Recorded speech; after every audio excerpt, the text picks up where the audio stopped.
Last ஒரு 1.25 மணி நேரமாக சுராட்சரா அகாடமியிலேருந்து குழந்தைகள் பிரமாதமாக பாடினார்.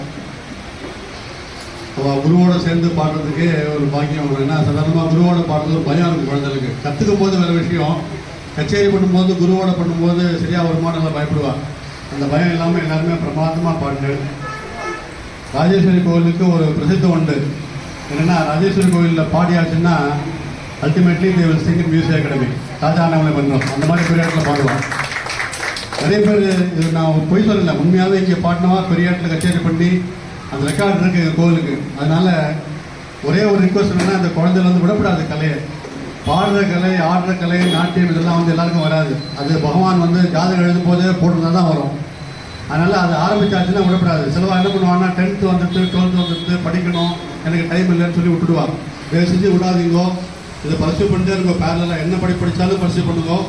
என்றைக்கு இருந்தாலும் இதுக்கு மரியாதை இருக்குது, மதிப்பு இருக்குது. பெரிய ஆளாக வரலாம். வித்வான் விதூஷியாக வந்து நீங்கள் பெரிய ஆளாக வந்து மியூசிக் அகாடமியில் பாடும்போதும் ராஜேஸ்வரியில் மறக்கப்படாது. இந்த டேட்டுக்கு நவராத்திரிக்கு இங்கே வந்து பாடணும் அப்படின்னு நினச்சிக்கணும்.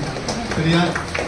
எல்லாரும் மேற்கொண்டு நல்லா பிரமாதமாக கச்சேரி பண்ணி பக்கவாதத்தோட தனியாக உட்காந்து ஒருத்தன் தனித்தனியாக கச்சேரி பண்ணுற மாதிரி பெரிய ஆளாக வந்து இதே மாதிரி கோயிலில் கச்சேரி பண்ணி உங்களுக்கு கத்துற குருவுக்கும் பெருமை சேர்த்து உங்களை பெற்றவாளுக்கும் பெருமை சேர்த்து மேலும் மேலும் சிறப்பாக வரணும்னு சொல்லி அம்பா ராஜேஸ்வரிட்டு பிரார்த்தனை பண்ணிக்கிறோம். Villain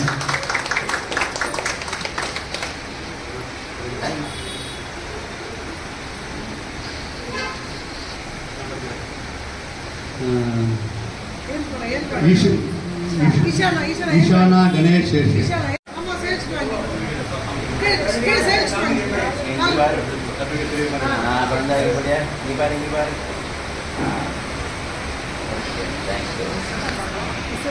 Yashika.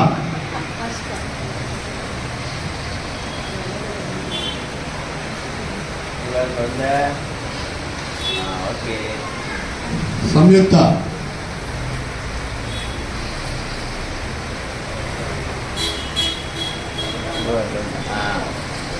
Okay, thank you. என்ன வாங்க ஒன்னே வாங்க. அனன்யா.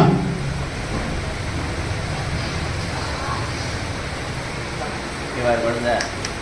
Kibar. ஆதித்யா ஸ்ரீனிவாஸ். ஆத்யா.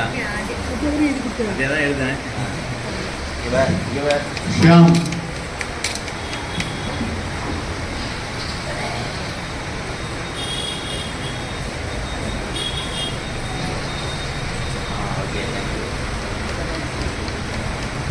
மேடம் அக்ஷயா.